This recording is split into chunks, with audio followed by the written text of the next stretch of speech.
What's up, party people? We're back, of course. Elena Krylova, I think that's how you say your name. You won the copy of Edmund Burke's Reflections on the Revolution in France. So congratulations. Please DM me on Instagram or Twitter or whatever, and I'll get it shipped out to you. First up in our stack today, we have a softcover from Penguin from a guy I've never heard of before, and that is Sherwood Anderson and his collection of short stories, Winesburg, Ohio. Okay, now, Sherwood Anderson, kind of unique in the sense that he wrote from a perspective heavily influenced by the American Midwest. Now, I'm sure there are other famous authors, but they are slipping my mind right now, who also write from that perspective. So, that being said, at least in my mind, right now, he's unique in that way. So if you know any other authors that are kind of famous and wrote from the Midwest, drop it in the comments. Yeah, this guy was like running a business and then had like a nervous breakdown and became a writer. So if that's like the best like plot arc for a person's life to become a writer, right? You have to have at least a few good nervous breakdowns before you can write properly. So yeah, that's Winesburg, Ohio. Next up, kind of jumping all over the place, we have a book from, that's like early 20th century. This is, let's see, 1500 BC. Not even, yeah, 1500 BC. That's the Egyptian Book of the Dead, okay? Now, this is not really like a canonized book. It's just like a loose collection of manuscripts written on papyri, something like that. And the idea, I guess, was that they would write these manuscripts, they'd place them in the burial chamber or coffin of the person, and then their soul can like read the texts, or somehow the texts like help the soul be guided through the underworld. That was the Egyptians' idea. Anyways, it's kind of thick actually, like I don't even know how many pages is it. I got it for 50 cents. It's only like 700. So it's kind of broken, right? There's like rips on the edges and stuff. It flops pretty good for a thick book. Can't complain for 50 cents. Probably won't read this for a long time, honestly. I'm not too interested in it, but it's cool. Yeah, so no complaints. Next up, we have a book from, I don't think I have any of her books yet. She's famous for The House of Mirth and also for The Age of Innocence, and that's Edith Wharton. I'm messing up my authors here in my head. I think she's the one that was the first lady to win the Pulitzer Prize. She wrote early 19th century, I believe. And she was like a fashion designer, perhaps, or designer in some capacity, but also a writer. Now, is this a play or is this prose? This is prose. And it's about a love triangle in like upper society New York. So that's cool. I'm not sure I'll read it anytime soon, but I am very interested. So yeah, cool. Edith Wharton. Next up, we have a couple plays. First one here is by Henrik Ibsen. That's Peer Gynt, not too sure. I always want to say Peter, but it's not Peter, it's Peer. Apparently it's about a guy who, he's kind of not very smart, kind of bumbling. He travels the world in search of a fortune and then ends up coming back to marry the girl he left behind. I believe in Norway, okay? Ibsen is Norwegian, and it was translated, of course, because he wrote in Norwegian as well. So I think it was originally written in prose, in verse, and it was his last play in verse before he switched over to prose. And so, of course, it loses its charm when you translate poetry. But I'm sure the translator, Peter Watts, did his best. So thank you, Peter Watts. Yeah, looking forward to reading that. The next play we have here is by Arthur Miller. It's one of his lesser known ones, and that's Mr. Peter's Connections.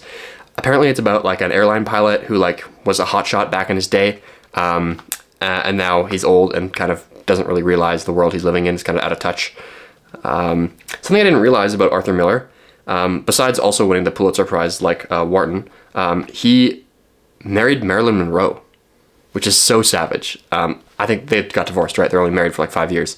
But still, Mr. Miller, I commend you. Good job. Next up, we have another American, and this time a poet, and that is William Carlos Williams. Now, I don't know too much about this guy, besides the fact that he was an American. He's writing early 20th century or mid 20th century. So modernism was the kind of the school that he was working in.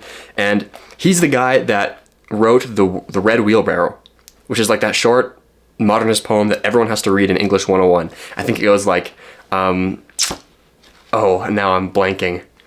So much depends upon a red wheelbarrow glazed with rainwater beside the white chickens. And that's like the whole poem. And it's like stylized like with like line breaks and stuff. So yeah, cool guy. Definitely happy to have his selected works. Not complete works, but selected works. Something interesting here on page 47, we have an interesting use of concrete or shape poetry. He's got like I think it's a soda sign, I'm not too sure, but he's got like I don't know if you can see that there. He's got like a weird asterisk thing shaped on the page. That's cool. I just saw that because I was flipping through it randomly. I haven't read it yet, but. Lastly in our stack today, we have a play by a girl named Afra Behn, who, that's kind of a cool name, Afra. Never heard of a girl named Afra. Anyways, she was born back in 1640. I'm sure, yeah, that's a long time ago. Anyway, the book is about a bunch of men and women and their amorous adventures. Now, typically I don't like works that are particularly, what's the tactful word? Obscene or overtly sexual. However, back in the 1640s, they were not crass or overly descriptive, right? All of their innuendo is very, tactful and very, it's done well, it's done properly, and it's not too graphic. And so I actually, while I will not buy a lot of D.H. Lawrence's books, I'm okay with this because it's, like I said, I don't want to overuse the word, but tactful is the right word there. So yeah, looking forward to reading this. I think it's also, I don't know if I mentioned that, it's also a play. So that's cool. Yeah, I think she also wrote one other play she was famous for. I think it's like Uronko or something like that. I don't know how to say it. Anyways, yeah, that's all for new books today. For our short story, we read a famous one today from O'Connor, and that is Everything That Rises Must Converge. Now, basically, the way it goes is it deals with themes of race, so I'll try to be, I know it's a touchy subject, so I'll try to be careful, but basically, there's this guy named Julian, and he's with his mother. Now, I'm not sure if maybe O'Connor gives his mother a name. She's basically just Julian's mother throughout the entirety of the short story. Now, Julian, we have a similar theme through so many of O'Connor's works, and I mentioned it last week, but again, we have another kind of grown-up, failed artist. This time he's an aspiring writer, living with his mother. O'Connor has that theme so many times in a lot of her short stories, where you have this like failed or aspiring artist who's like dependent on their parents. So we have Julian and his mother, and his mother is kind of like innocent and like stupid, and she's kind of like an anti-intellectual. She's kind of like a good old Southern lady who like has good manners and kind of bumbling, socially speaking. But there's one problem, is that she's like very racist. But I'm not sure if her racism stems from like malice. I don't think she's like overtly like hateful. I think she's racist because she's grown up in a racist society. And so that's the sense I got of Julian's mother. And as we'll see, she kind of undercuts her own beliefs later in the short story, which is kind of weird. Anyways, then we have Julian, who's kind of the polar opposite. While his mother is very kind of open and like warm, Julian is very cold and closed. And he's an intellectual, aspiring writer, kind of very prideful, thinks better of himself. Now, his mother is prideful too, based on her race and her last name, but like her family. But Julian is prideful for other reasons because he thinks he's very smart. He's better than other people. And he is very strongly against his mother's racist beliefs. He's more progressive and he recognizes the equality between people. And so his mother's fat. And so she has to go to this, like, her doctor makes her go to this class at the YMCA, like a swim. Nowadays we'd call it aqua size, right? Where you get like the floaty wings things and you like do like movements in the water. It's pretty funny. Anyway, she has to go to this class to lose weight. And so she's scared of taking the bus. Now, I don't think there was like really any risk of taking the bus, but she just is like scared of black people for some reason. And so she like brings her kid along with her so that he can like protect her from black people on the bus, which makes no sense.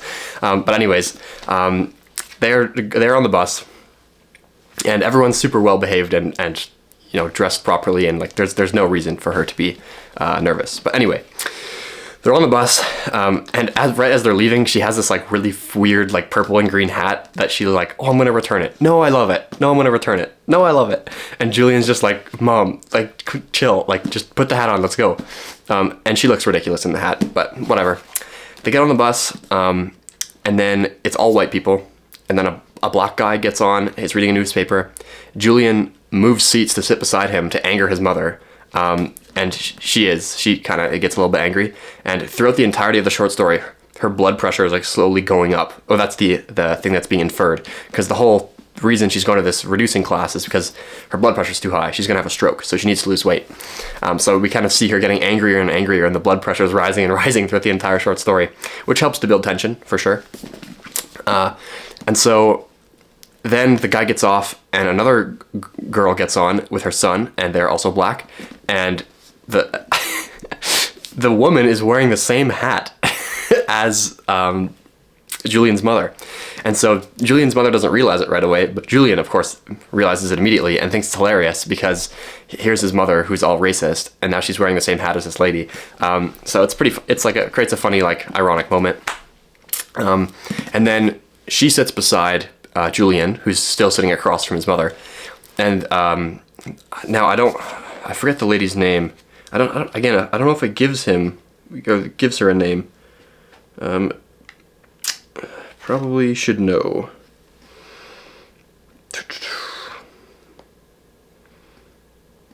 I know it. I think the kid's name is Carver, because the lady yells at her kid Carver to come back. Yeah. Okay. I don't think she gets a name, but her kid does, Carver. Anyway, she sits beside Julian, and then her kid Carver goes to sit beside Julian's mother. And so Julian then realizes, oh, this is like ironic. They've switched children, right? Where Julian's mother now has Carver sitting next to her, and the black lady now has Julian sitting next to her. And again, Julian's mother kind of undercuts her own racism because she like likes black kids, but not grown-up black people. And so she's like, oh, this kid is so sweet. And she's like doting on him, and he likes it. He likes the attention. And then they all get off at the same stop. And then Julian's mother, and Flannery O'Connor makes this very clear that when she offers the boy a penny, it's out of condescension. It's not out of like trying to be nice. Well, she is trying to be nice, but it's predicated upon her pride of being superior. So she offers the boy a penny, and the black lady takes offense to this, and she takes her purse and just slams her across the face, which is, again, totally inappropriate, but deserved, perhaps. And then she kind of just sitting there kind of dazed, and then she's like, I don't want to go to the Y, we're going home. So they start walking, and Julian's like teasing his mother, like, oh, you got what you deserve, like I taught you a lesson, like being mean to his mom. And then it turns out actually that it wasn't, while there was no damage to her, she just got hit with a purse. The whole incident, and her blood pressure has been rising throughout the entire short story, the whole incident has caused her to have a heart attack, and then she eventually collapses on the road, and the story just kind of ends with Julian going to run for help. But of course it's too late because he's just been mean to his mom, and those are his last words to her, and now she's dying, and he wasn't nice to her or didn't say goodbye or whatever. So yeah, it's kind of sad, but there's a lot of ironic moments that Flannery sets up, a lot of juxtaposition, but yeah, touchy subject. So hope I did that justice. Anyway, we've done 3 giveaways the last 3 videos. No giveaway today, okay? The books are cheap. I can send you guys as many books as you want, but the shipping is not cheap, okay? I live in Canada, and it's like $25 with tracking to ship something. So no more giveaways for the time being. Maybe if I can monetize the channel, I'll do more giveaways, but as of right now, not right now. So yeah, thanks for tuning in. See you next week.